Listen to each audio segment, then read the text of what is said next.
When discussing the Civil War online, you will unavoidably get someone trying to downplay the role slavery played in the United States' most deadly conflict.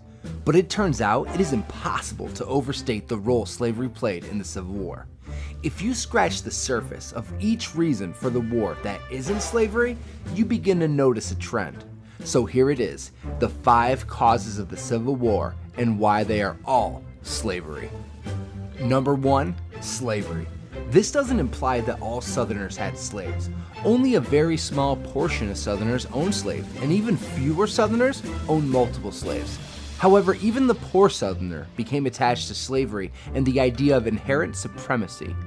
This also doesn't imply that Northerners weren't racist. Even the word racist, as we use it today, doesn't really do justice to the systematic dehumanization that slaves were subject to, or how ingrained these teachings were with white population from birth. Even still, there were various reasons that someone from the North might be against slavery, even if they had racist beliefs and false superstitions. Number 1 is the sheer horridness of slavery.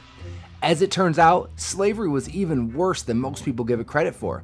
And even if you hold ill will or false feeling of superiority over another, when more and more education about daily beatings, torture, murders, rapes, and families being maliciously torn apart began to be distributed, public opinion started to shift. Other individuals joined abolitionists for political and economic reasons.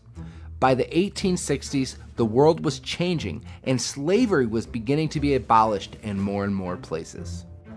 Reason number 2 is the economy, more specifically, the slave economy. In 1793, the cotton gin was invented, making it much easier to process cotton. This invention made the United States cotton industry profitable, and slavery plantations took over the South.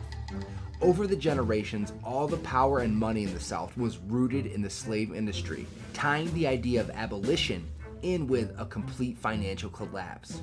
80% of England's cotton was grown in southern slave plantations. This emboldened the South. They falsely believed that England would ally with them. However, European nations remained neutral during the conflict.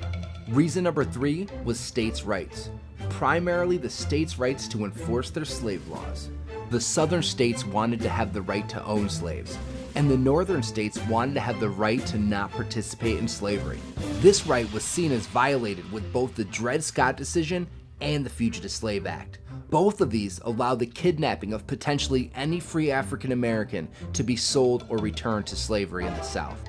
Reason number 4 was Western expansion, more specifically on whether slavery would expand westward as well. After a series of pro-slavery Supreme Court rulings, acts signed, and territorial compromises made, it was decided Kansas would determine if it would be a free or slave state by popular vote within the state.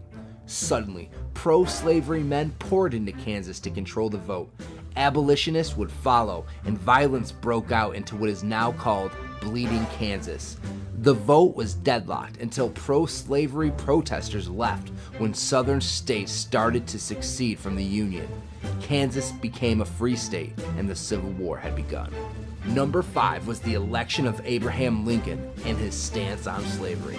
Abraham Lincoln did not say he was going to end slavery, and he did not take slavery off the negotiating table for quite some time after the war had begun.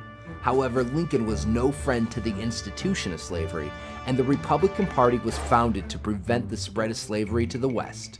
This was the last straw for the South, and in the time between Lincoln's victory and his inauguration, 7 states had left the Union. And that's how history happened. Thank you for watching, and don't forget to subscribe.